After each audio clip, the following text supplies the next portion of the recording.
Assalamualaikum warahmatullahi wabarakatuh. Pada kesempatan kali ini, saya akan membahas sebuah cerita legenda Indonesia, yaitu Lutung Kasarung. Dahulu kala hiduplah seorang putri bernama Purbasari. Dia merupakan anak bungsu dari Prabu Tapa Agung yang merupakan raja dari kerajaan Pasir Batang. Purbasari memiliki 6 orang kakak perempuan, yaitu Purbararang, Purbadewata, Purbaendah, Purbakancana, Purbamani, dan Purbalewih. Purbasari sangat baik sifat dan kelakuannya. Dia lembut, manis budi, dan suka menolong. Siapapun juga yang membutuhkan pertolongan dengan senang hati dibantunya.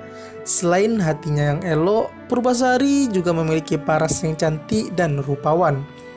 Setiap orang yang melihatnya pasti jatuh hati pada pandang pertama.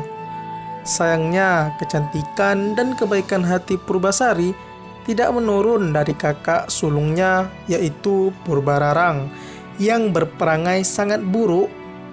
Walaupun cantik, Purbararang sangat kasar, sombong, kejam, dan iri hati terhadap siapapun juga. Setelah bertahta dalam waktu yang cukup lama, Prabu Tapa Agung berniat turun tahta. Telah dipikirkan masak-masak bahwa untuk melanjutkan kepemimpinannya, dia akan menunjuk Purbasari. Sang Prabu telah mengamati selama puluhan tahun bahwa Purbasari adalah sosok yang paling pantas menggantikannya, bukan Purbararang.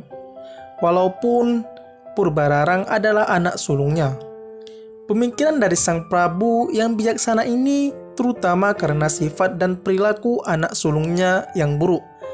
Prabu Tapa Agung khawatir jika Purbararang menjadi raja, maka ketentraman dan kedamaian kehidupan rakyat akan terganggu dan bahkan menjadi rusak akibat kepemimpinan Purbararang yang memiliki sifat sangat buruk. Di hadapan seluruh pembesar kerajaan dan juga ketujuh putri raja, Prabu Tapa Agung menyerahkan tahtanya kepada Purbasari. Prabu Tapa Agung lantas meninggalkan istana kerajaannya untuk memulai hidup barunya sebagai seorang petapa. Purbararang sangat marah luar biasa mendapati tahta kerajaan Pasir Batang diserahkan kepada adik bungsunya dan tidak kepada dirinya.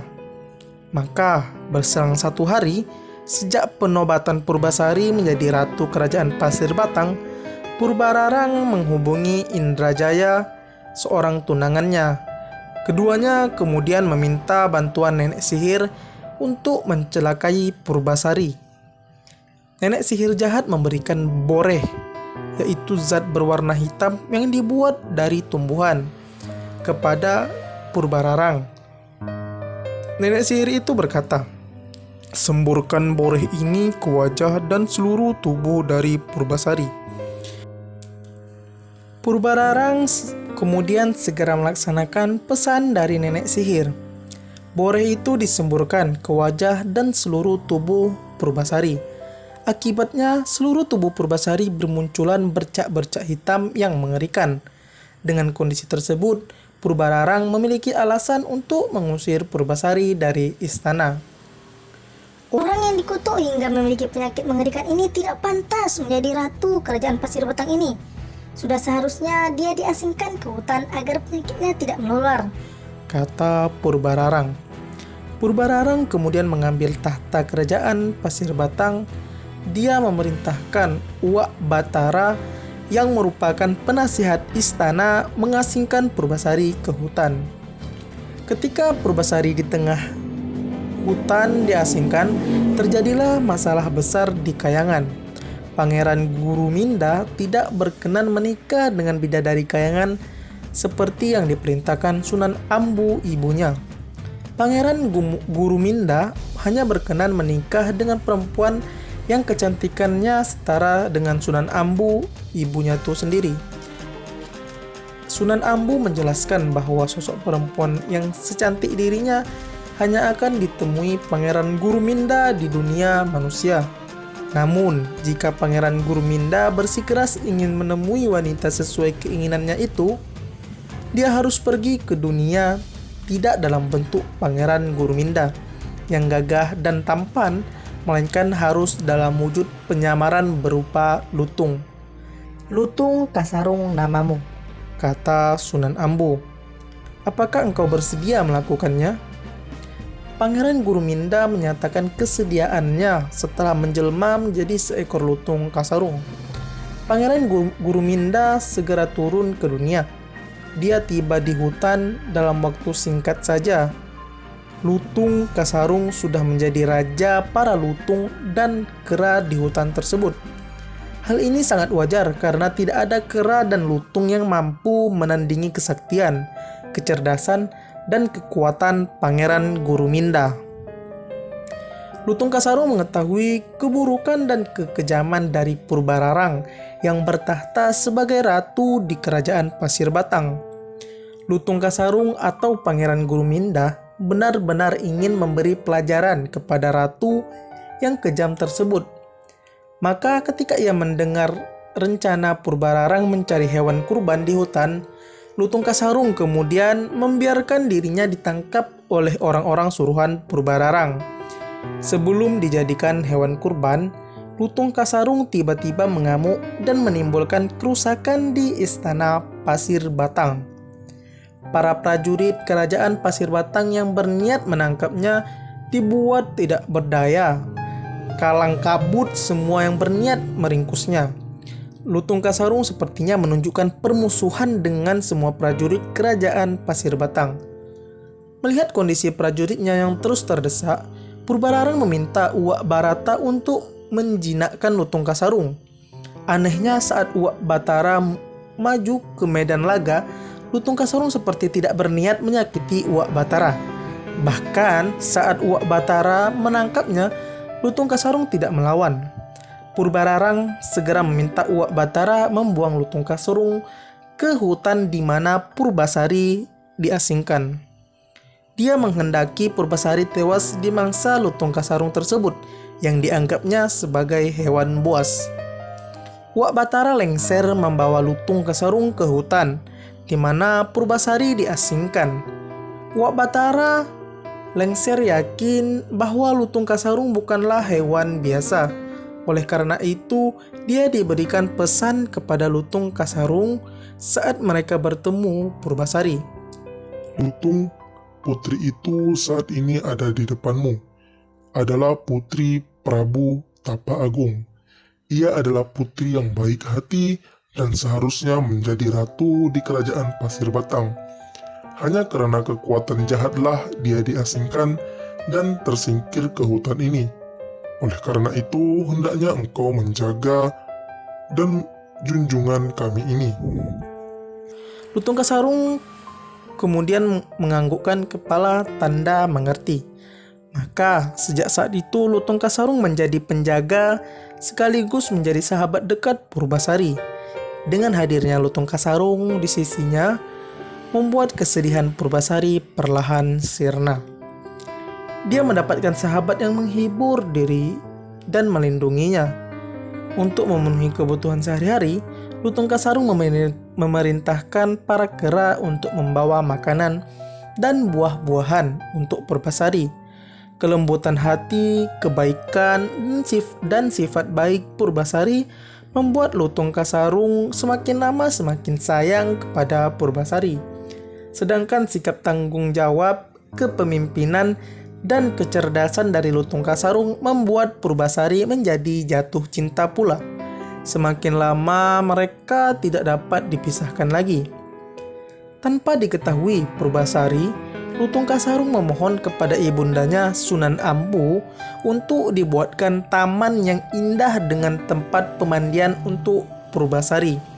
Sunan Ambu lantas memerintahkan para dewa dan para bidadari turun ke bumi untuk mewujudkan keinginannya dari putranya. Para dewa dan bidadari membuatkan taman dan tempat mandi yang sangat indah untuk Purbasari.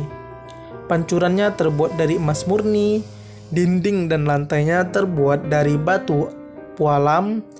Air telaga yang mengalir berasal dari telaga kecil yang murni, bersih, dan dengan doa-doa dari para dewa.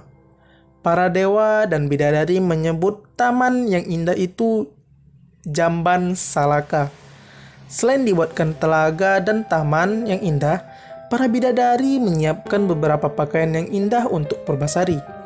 Pakaian itu sangat indah dan lembut, terbuat dari awan yang lembut dengan hiasan batu-batu permata dari dalam lautan. Tidak ada pakaian di dunia ini yang mampu menandingi keindahan pakaian Purbasari. Pada saat melihat telaga dengan pancuran yang indah, Purbasari segera berniat mandi untuk membersihkan diri. Pada saat itulah boreh kutukan yang menempel di wajah dan tubuhnya perlahan sirna.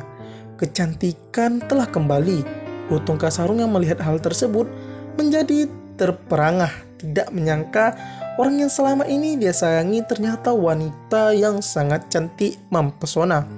Bahkan kecantikan Purbasari dapat mengalahkan kecantikan dari Sunan Ambung. Lutung Kasarung dan Purbasari sangat senang dengan keadaan ini. Walaupun Purbasari telah kembali ke wujud yang cantik rupawan, kasih sayang Purbasari terhadap Lutung Kasarung tidak berkurang, malah bisa dikatakan semakin bertambah.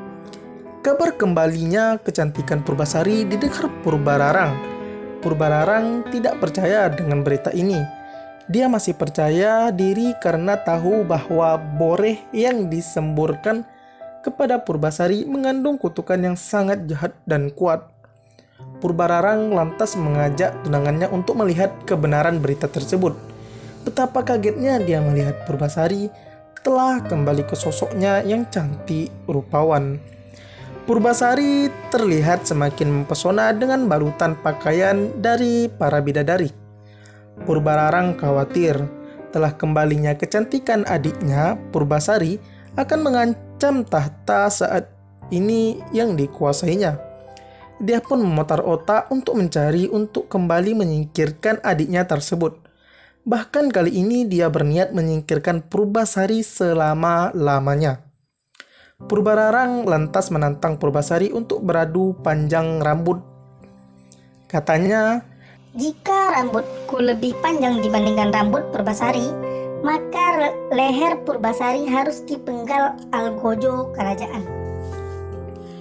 Purbararang menelan kekecewaan yang besar setelah terbukti bahwa rambutnya yang sebetis kalah panjang dengan rambut Purbasari yang panjangnya hingga setumit. Purbararang sangat malu mendapati kekalahannya. Untuk menutupi kekalahannya, Purbararang mengemukakan tantangan baru untuk Purbasari. Tidak tanggung-tanggung, tantangan ini diucapkan di depan seluruh masyarakat kerajaan Pasir Batang dengan suara lantang agar didengar warga masyarakat. Purbararang berkata, Jika wajah tunanganmu lebih tampan dibandingkan wajah tunanganku, tahta Pasir Batang akan kuserahkan kepadamu. Namun jika sebaliknya, maka engkau hendaklah merelakan lehermu dipenggal algojo kerajaan. Purbasari paham dia tidak akan mampu menang dengan tantangan kali ini. Namun cinta kepada Lutung Kasarung membuatnya tegar. Dia menggenggam tangan Lutung Kasarung. Aku mencintaimu dan ingin engkau menjadi suamiku. Ucapnya kepada Lutung Kasarung. Air mata berlinang mengalir di kedua pipinya. Lutung Kasarung balas menggenggam tangan Purbasari, kemudian mengusap air mata di pipi putri cantik jelita itu. Purbararang terbahak-bahak tertawa. Hahaha. Monyet hitam itu tunanganmu? Ya, Jawab Purbasari lantang dan mantap. Sebelum Purbararang memerintahkan Algojo untuk memenggal Purbasari, Lutung Kasarung tiba-tiba duduk bersila dengan mata terpejam. Mulutnya terlihat komat kamit. Tiba-tiba asap tebal menyelimuti tubuh Lutung Kasarung. Tidak dalam waktu yang lama, asap tebal menghilang dan sosok Lutung Kasarung dengan wajah jelek menghilang seiring berlalunya asap pekat. Berganti dengan sosok Pangeran Guruminda yang sangat tampan dan gagah. Terperanjatlah semua yang hadir di tempat itu, mendapati keajaiban yang luar biasa tersebut. Betapa tampannya Pangeran Guruminda, bahkan sangat jauh melebihi ketampanan Indrajaya, tunangan dari Purbararang. Pangeran Guruminda lantas mengumumkan bahwa Ratu Kerajaan Pasir Batang yang sebenarnya adalah Purbasari. Purbararang telah mengalami kekalahan dari tantangan yang dibuatnya sendiri. Dalam kondisi seperti itu, Purbararang tidak dapat menyangkal dan mau tidak mau mengakui kekalahannya. Tidak ada lagi yang dapat diperbuatnya selain menyerahkan tahta kerajaan Pasir Batang kepada adiknya Purbasari. Dia pun memohon ampun atas kejahatan yang telah dilakukannya bersama Indrajaya sang tunangan. Dengan kebaikan hatinya, Purbasari memaafkan kesalahan si kakak tersebut. Sejak saat itu, Purbasari kembali bertahta sebagai ratu. Segenap rakyat sangat bergembira menyambut ratu yang baru dan sekaligus terlepas dari belenggu pemerintahan Purbararang yang jahat. Mereka semakin berbahagia mengetahui bahwa ratu mereka Purbasari menikah dengan Pangeran Guruminda yang tampan dan gagah. Lalu Purbasari dan Pangeran Guruminda pun hidup bahagia selamanya. Terima kasih telah menonton video ini. Lebih dan kurang mohon maaf apabila ada kesalahan. Sampai jumpa di video selanjutnya. Wassalamualaikum warahmatullahi wabarakatuh.